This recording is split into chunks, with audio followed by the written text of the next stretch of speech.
Благодарам, председателе. Добро е што токму на оваа дискусија за прогласување на кризна состојба од аспект на топлинската енергија е присутен заменик председателот на владата, господинот Бетики, бидејќи во изминативе денови можевме да видиме многу контрадикторни изјави од негова страна, која што беа навистина многу брзо, би кажал, демантирани од БЕК, заради тоа што се кажуваат работи како што ние обвинуваме дека неколку години најстратешките и најклучните одлуки во оваа држава се носат за купи ден продај политика, па така после секоја ваша изјава, обидувајќи се да купите одреден социјален мир, бивате демантирани од оние кои што се директни чинители, на крај жртви се граѓаните. Почитуван заменик председател на владата кој што е одговорен за координација на економски сектори, денеска сме 27 септември, односно 4 дена неделат од почетокот на грената сезона, бидејќи согласно правилникот, грената сезона започнува од 15 октомври, но граѓаните би требало да се греат во оние моменти кога минимум одредената температура ќе падне под таа која што е утврдена во правилникот, али за наша несреќа веќе во овие денови таа температура веќе е падната под минимумот, а граѓаните, стопанствата, јавните институции, јавните предпријатија во градот Скопје не добиваат соодветно затоплување. И зошто е тоа така? Тоа е така заради тоа што досега наместо да си ја работиме нашата работа, како влада, како одговорна држава, како тоа што го прават државите во соседството, државите во Европа, државите во светот, ние размислуваме на се нешто, освен на тоа што е клучно во овој момент. Еве вака, дозволете ми со неколку примери да докажам зошто треба малку посуштински да се работи работата и зошто веќе сериозно имаме задоцнето, бидејќи ние сме апсолутно неподготвени за тоа што не следува, односно има голема опасност 66.000 домаќинства на 20.000 компании од аспект на приватниот сектор. Еве тука нема да ги вбројам училиштата кои што се греат на газ, како што е во општина Центар.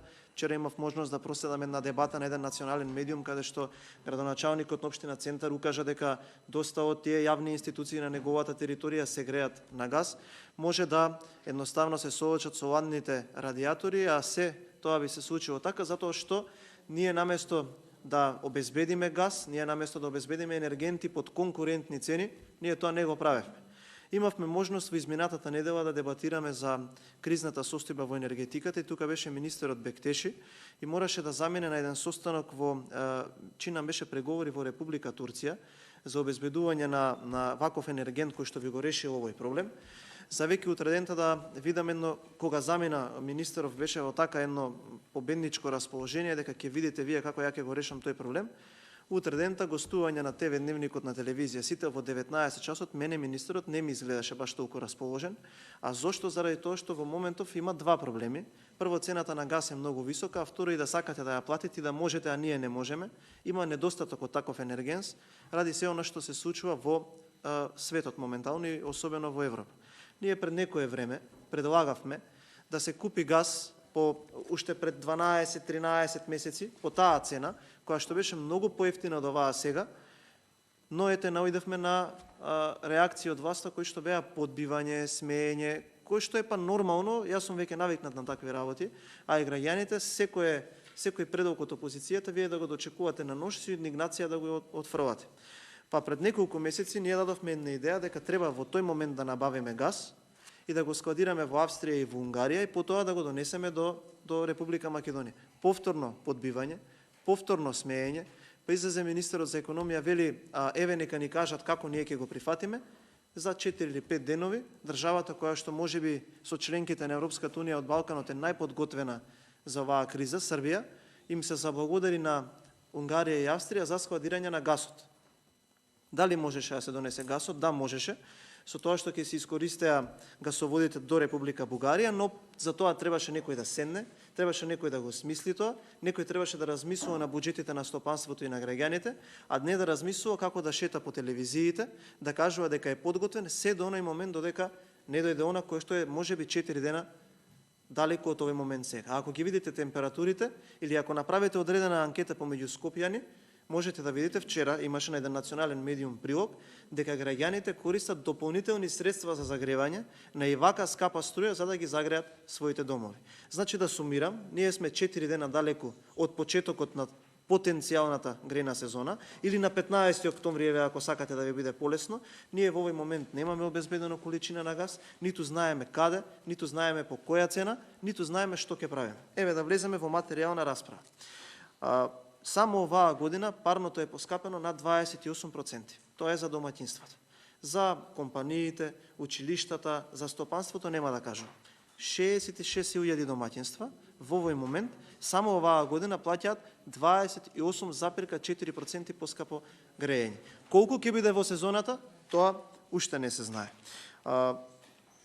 Ве слушнав, тоа го кажавте за градот Скопје. Некако се обидувате да ја пренесете одговорност, односно да инволвирате некој друг чинител во политичкиот контекст кој што не е од вашата страна, зашто јас лично имам впечаток дека многу често и вие и министерот говорите како на партиска трибина, наместо да излезете надвор од тој партиски, можеби меѓусебно филување на одредената ситуација или препукување. Градот Скопје прво никогаш не бил носител на лиценца, а носителот на лиценца во случајов БЕК, и тоа ќе ви го прочитам соопштението, затоа што тоа сте го знаеле, а не сте биле доволно храбар искрено да кажете, односно таа ваша изјава вчера е тотално лажна, дека до избор на нов лиценциран оператор треба БЕК да обезбедува топлинска енергија. Не е така. БЕК има, согласно Законот за енергетика, 90 дена, кои што тие 90 дена поминале многу одамна.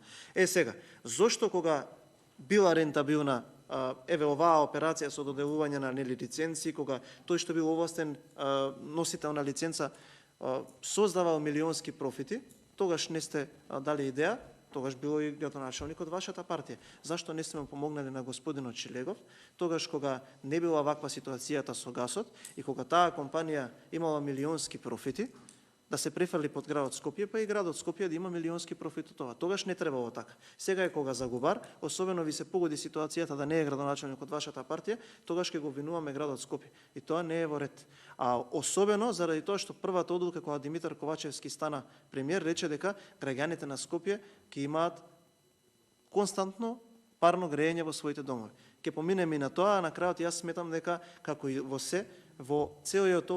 целата оваа размена на одредени процеси помеѓу институции има и голем коруптивен скандал. Исто така, јас би сакал тука да прокоментирам и што е за две работи. Тука во раката имам одлука за постоење на кризна состојба во снабдувањето со топлинската енергија, донесена од владата. И вели во членот 2 ќе се преземат мерки и активности во врска со обезбедување на дополнителни количини на топлинска енергија, и тоа го правиме ние во моментов. Разговараме за кризната состојба, односно тоа требало вие да го правите, но ова што го правите вие сега, 4 дена пред почнувањето на сезоната за грејење во Скопје, требало да го правите за наредната година. И ова ви го повторувам секогаш. Сега, во овој момент, вие требаше да преговарате за наредната година, можеби со можни фјучерси на цени, кои што во одреден период ќе бидат активни, да ги обезбедите Скопјани за наредната година. А ова што во овој момент вие го правите, 4 дена, или ако сакате, 15 на 20 на дена, пред отпочнувањето на грејната сезона, требало да го правите пред една година, кога се смеевте и кога ви кажувавме дека тогаш морате да складирате газ. Тоа не го правевте. Но што е клучно за оваа одлука, почитуван заменик председател на владата, одговорен за менаџирање, односно координација помеѓу економските сектори? Член 4. Во членот 4 има една одредба каде што вели дека акционерското друштво Електрани на Македонија во државна сопственост Скопје за трошење на средствата од ставот 1 на овој член доставува месечен извештај до владата на Република Македонија и до Министерството за финансии. Јас би ве замолил, и ние тоа го кажувавме и во претходните кризни состојби, особено за оној заем од 100 милиони евра, кој што треба да биде за ликвидност на Елем, да не ги доставите овие месечни финансиски извештаи, и за тоа ќе ви објаснам, за месечни финансиски извештаи, за да ние да видиме каде овие пари се трошени. Затоа што не може вие да ги злоупотребувате кризните состојби и погодностите кои што ви ги даваат истите, да склучувате договори во 4 очи, а никој во оваа држава да не знае каде се потрошени парите. Понатаму, во документите кои што ни беа доставени, вие треба да им објасните на македонската јавност зошто во плановите од Центарот за управување со кризи има можни сценарија на рестрикции за топлинска енергија, како и на справување, внимавајте, со потенцијални девијантни појави за нарушување на јавниот ред и мир. Значи, во акциониот план на ЦУК Покрај тоа што треба дефинитивно да заземаат простор како ќе се справиме со енергетската, односно се извинувам, со топлотната криза, дали ќе набавиме газ, по која цена ќе го набавиме газот, кога некој во оваа држава ќе одговара затоа што не си ја работел на времено државата и наместо да го набави по половина цена од оваа се гашнава, тој прави акциони планови како ќе се соочиме ние со рестрикциите или како ќе ги сузбиеме потенцијалните протести кои што би се јавиле нели како нормално незадоволство. И вие тоа сте го направиле, односно сте го запишале како нарушување на јавниот ред и мир. Така да, еве, можеби е добро и ово е официјално барање. Го замолувам председателот да ги задолжи службите, особено вас ве замолувам. Ве молам овие месечни финансиски извештаи да бидат доставени до комисијата. Можеби нема да успееме да ги разгледаме сега во оваа сесија, заради тоа што рокот, сме врзани со рокот да ги донесеме овие кризни состојби, но би било добро да направиме одредена седница каде што вие финансиски месечни извештаи ќе можеме да ги експлоатираме и да дебатираме по истите. Понатаму, вие формиравте 3 фирми под капата на Елем, кои што треба да нели работат за да достават одредена да бидат како субститут на овој што е лиценциран, односно на БЕК. И што не си ја вршат собствената работа, сега сте поднеле понуда, не знам зашто се чека со денови за РКЕ да одлучи, па другиве да одлучат дали тие ќе доставуваат топлинска енергија до Скопје.